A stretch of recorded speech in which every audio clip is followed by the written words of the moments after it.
Welcome into Head to Head, everybody. Mike Johnson, Simone Eli joining you as we break down another week of Alabama football. First, we will look back on the loss to Tennessee as Alabama takes another loss in conference play. They look ahead to Missouri. We'll talk everything Ty, what went well, what went wrong. Let's go head to head.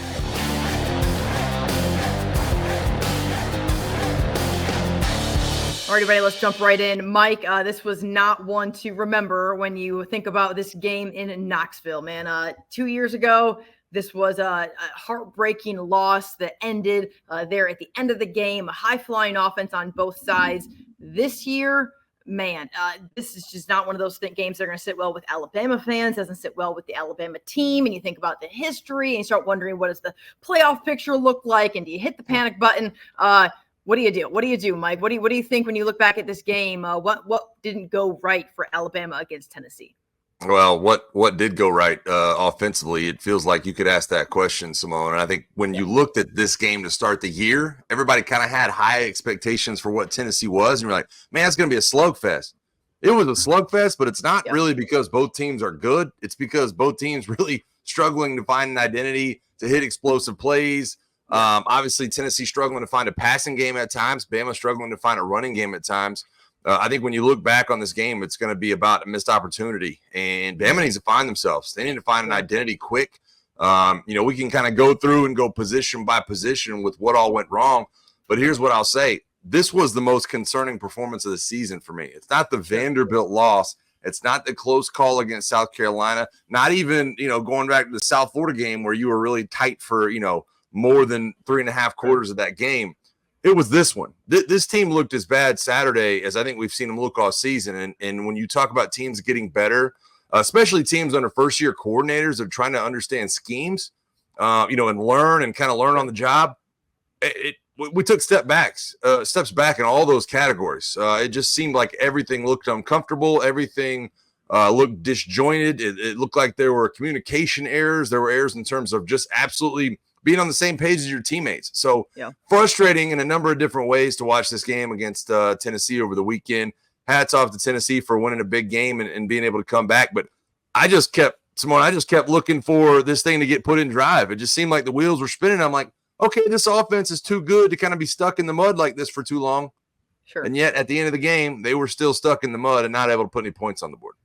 Lots of different ways that we can break this one down, but I think that just what you've alluded to is really, let's talk about the quarterback position and Jalen.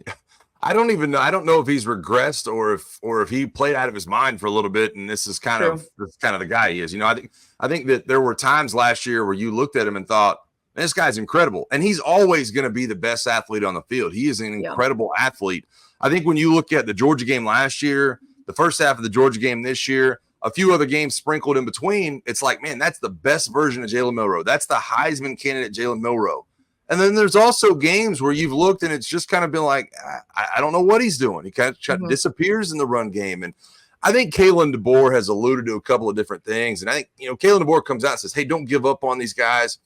I'm not so sure that Jalen Milroe is fully healthy the way he runs the ball. Kalen DeBoer kind of just says, hey, this is normal, getting dinged up during the season. It's just one of those things.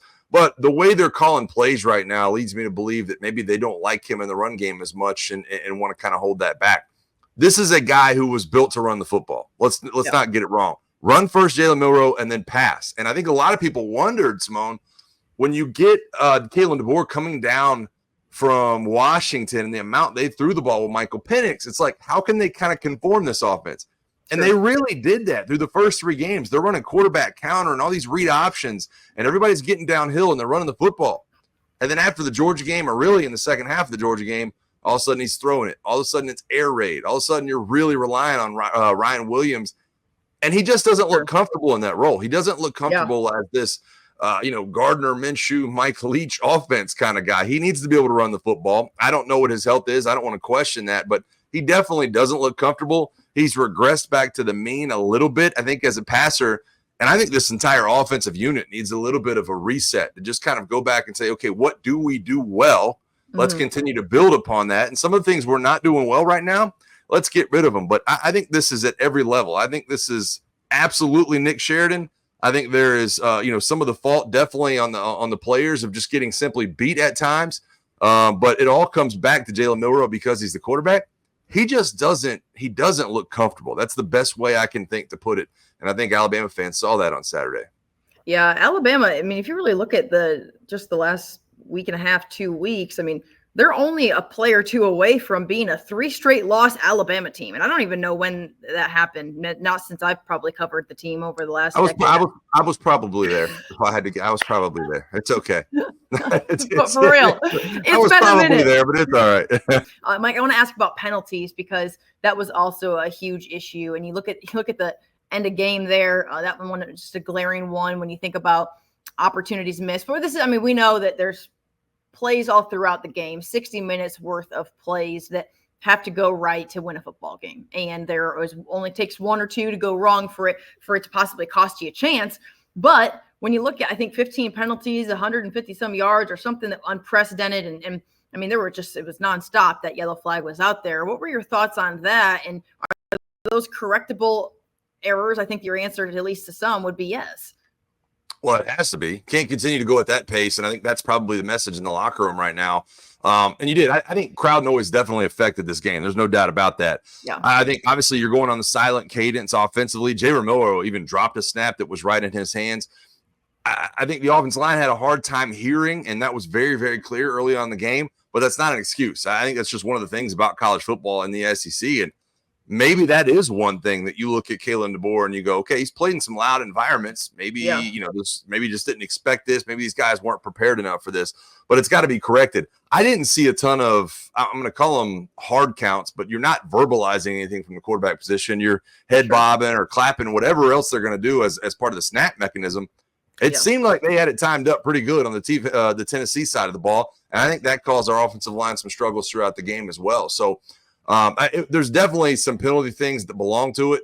I think you have to clean those up, specifically the pre-snap penalties. It's just inexcusable to me in terms of the amount of talent you have on this team, on the offensive line, and guys, how many games they've actually played.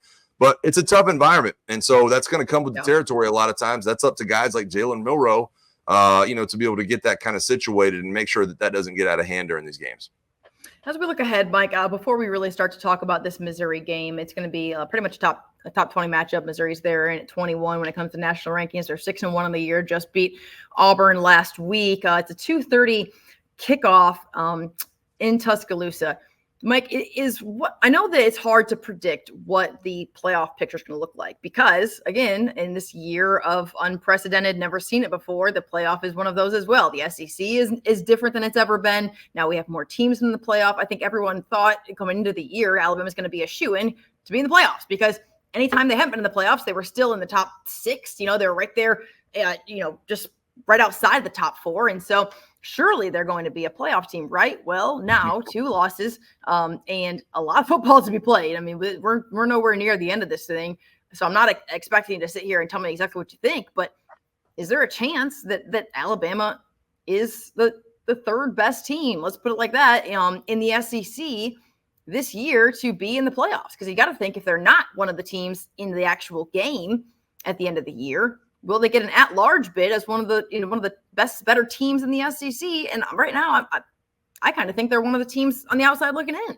Yeah, I don't think there's any doubt about it. In my opinion, I think when you look at the SEC, I think the top of the SEC is kind of cannibalizing itself. You look at Bama beats Georgia, Georgia beats Texas. I mean, all this kind of stuff is going around in a circle. There's a matchup between the top 2 teams in the SEC this weekend. It's LSU and Texas A&M. I mean, it kind of boggles the mind when you look at it from that perspective. When you get conferences as big as the ones we have now in college football, not everybody can play each other. And so some of these teams kind of maybe get a pass on some of the better teams, or maybe they don't. Yeah. But I think you're going to see some of these teams face off as we get towards the end of the season. Right now, that Texas A&M game at the end of the year looks like a massive matchup between those teams if A&M is able to handle its business between now and then. You got 2 undefeated teams at the top that'll square off this weekend, and then you got 5 more one-loss teams right behind them, including some of the teams that Alabama has played. So it's going to be – I'm going to be curious to see how it pans out.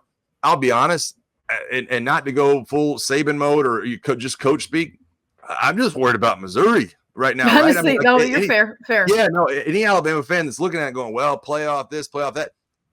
buddy, we got to get past Missouri. It seems like the way Bama played against Tennessee, they might not beat anybody else on their schedule the rest of the way. They've got to be better than what they did last week. And like I said, Vanderbilt game, obviously you lose. South Carolina game, you come close. Tennessee game, you lose. Tennessee was the worst performance of this year by this team as a whole. I think the defense actually made some strides. I don't want to get that buried, but when you look at Jalen Milroe, the O-line, the lack of continuity, the blown assignments up front, man, that was a tough pill to swallow watching that kind of come undone on Saturday.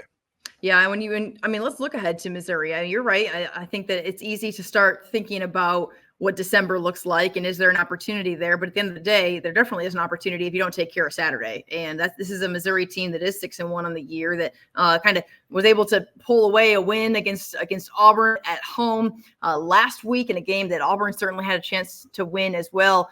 How concerning is this game when you think about the last 14 quarters worth of football that Alabama has played in the last 3 games and the last 2 quarters against Georgia? It's been mind-boggling in a sense. It's been head-scratching in a sense. Alabama is a near 14-point favorite, which I think is a little surprising given that Missouri is a really competitive team.